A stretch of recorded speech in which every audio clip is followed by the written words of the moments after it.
Hello and welcome to this episode of One Man Stream.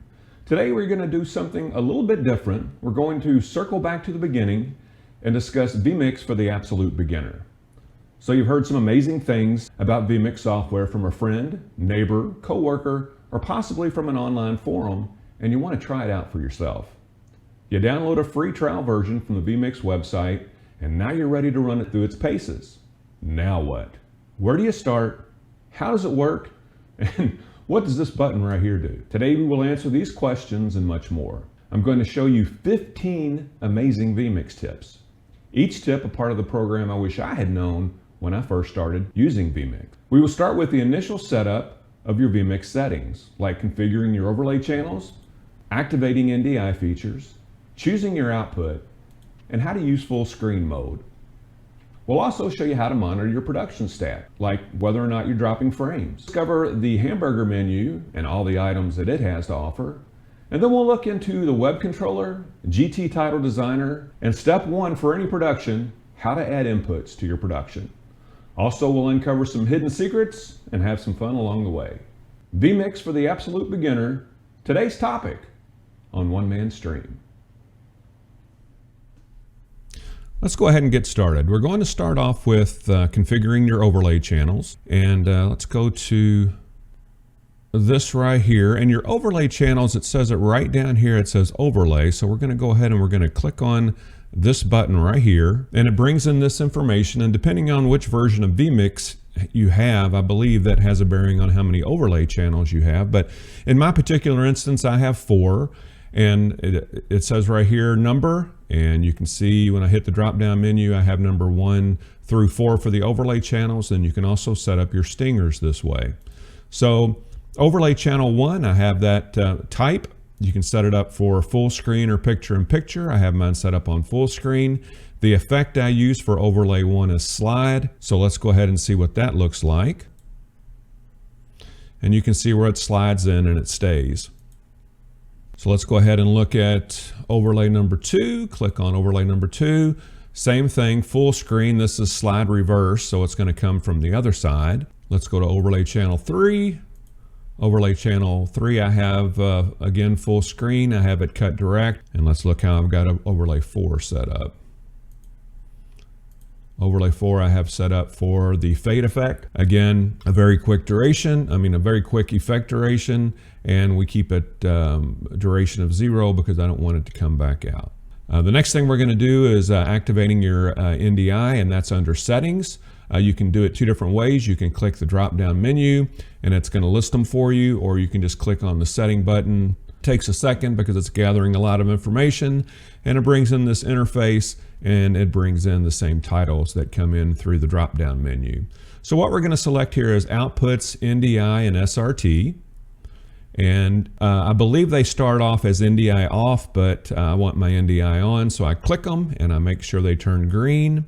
And then also for cameras, calls, and audio inputs, I want those NDI as well, because I want to make sure that NDI is on for those as well, because I want to be able to access them from other computers on my network. And also all audio outputs, I want to do the same thing. I want to make sure that the NDI is on for my audio outputs because I'm going to access those as well. And next thing we're going to do is we're going to choose our outputs, and that you do that from right here. Again, depending on your vMix that you have, this one here is vMix 4K, as you can see up here in the menu. And I have 2 outputs. I have the first output, I have that set on my main output. And the second output I have set up for preview, but you can choose your output, you can choose preview, you can choose multi-view, replay, or you can also have it set static to any input that you have in your production. So when we're going to talk about full screen mode, I'll show you how we can change the outputs. Right now for full screen mode, I have it set up for multi-view, and I'll show you what that looks like. And this is what my multi-view looks like. This is preview here, this is program, and then I have my my Logitech C920. I have that. That's what I use for most of these tutorials. This is my audio. I want to make sure that my audio is always moving up and down so I know that I'm not recording dead air. My One Man Stream logo. Here's another camera that I have over here. It's my Bird Dog P200. I just have that set up right now because I was actually updating the firmware. And this is just one of the logos. So you can see that I changed that to full screen. Now let's go back. Oh, you can also do the drop down menu from full screen and click display, and you can change whatever you want your full screen to be without having to go back into the main setting menu. So right now we have it on multi-view. Go ahead and change it to input 23, which is just a picture that I have. And this is actually the full screen that I have. It's just showing you this particular image that I have right now. This is the full screen out. You can see the full screen is still activated. I'm going to go ahead and change display 1 full screen to preview. And you can see how it changes to what I have here in the preview window. I can change it to, I'll change it back to multi-view. And you can see that the full screen goes to multi-view. We're going to go back to the bottom now, to this section right here, and we're going to click on these this little bar graph, this 3-colored bar graph. And this is what's going to give us an idea of what our production looks like. And this right here is your SRT. If you happen to have SRT activated in your production, this is where those statistics are going to show up. And I'm going to go back real quick to output. And this is actually how you activate SRT. If you go over here to the cog and click on it, right here, you have a button that says enable SRT. And you can either set that up as caller, listener, or rendezvous. And setting up SRT is a topic for another tutorial. Okay, the next thing we're going to look at is down here, and it's the hamburger menu. It's these 3 horizontal bars. So we're going to click on that. And these are all the different items within that hamburger menu. Data source manager, I've actually done several tutorials on how to use data sources.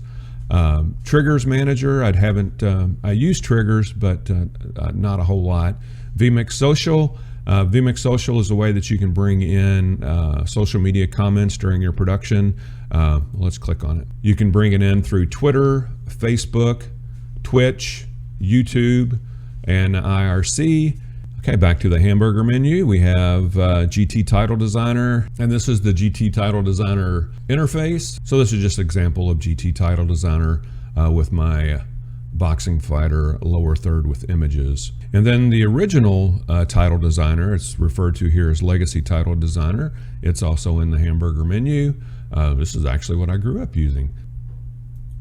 And this is this comes free with vMix. It's a vMix video tools. It allows you to change your source to a different format. So it allows you to convert, say, an MOV file to an MP4, which is kind of nice. This converter right here allows you to convert AVI files to a ProRes MOV. This allows you to do a diagnostic scan of your graphics card. I'm just going to cover the rest of these buttons down here rather quickly. You can get to your shortcuts in many different ways through vMix. If you click on right here, it says View Shortcuts, so we're going to click on that. And you can see there's not really very many shortcuts set up on this particular vMix production. Another way you can get to the shortcuts is up here through Settings. If you click on the drop-down menu, click Go to Shortcuts, this brings in the main interface. And this is actually the same shortcuts that you saw by clicking on this one right here. It's just in a different layout. This one right here allows you to take a snapshot of your output. Last button right here, it allows you to lock your production so that you don't accidentally start or stop recording. When you start a production, it's going to be blank, and you're going to need to have inputs brought in order to create your production. So over here under Add Input, and again, you can do this 2 ways. You can click on the Add Input button, and it brings in this look where it has all the different inputs on the side here.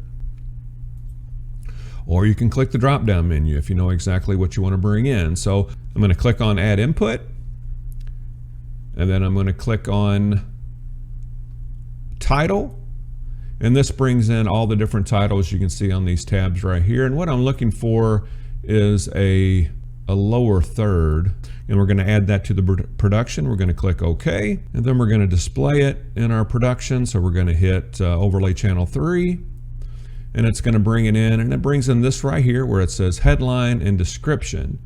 And if you look over here in the program menu, if we right click on it and I click title editor, it's going to bring these two pieces of information right here, headline and description. So headline, we're just going to call this One Man Stream. And then under description, we're going to call it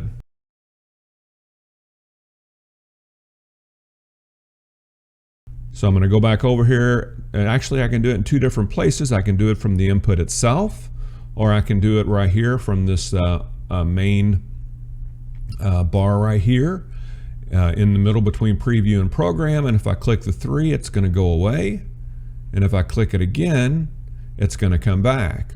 What this right here is, this main bar right here is, these are my transitions that I use.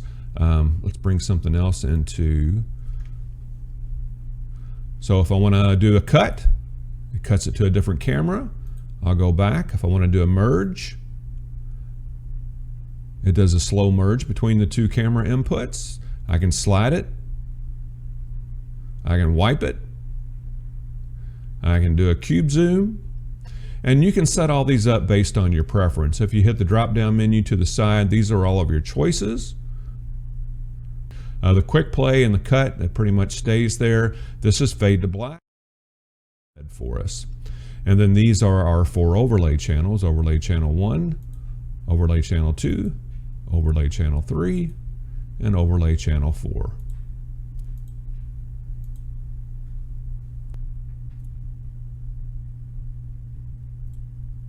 That pretty much covers all I wanted to do in today's tutorial, which was our circle back to vMix for the absolute beginner. I hope you enjoyed this tutorial today. As always, thanks so much for watching. Please make sure you give us a thumbs up and a like, and make sure that you do subscribe so that you'll be alerted as soon as new videos are posted. And as always, thank you so much.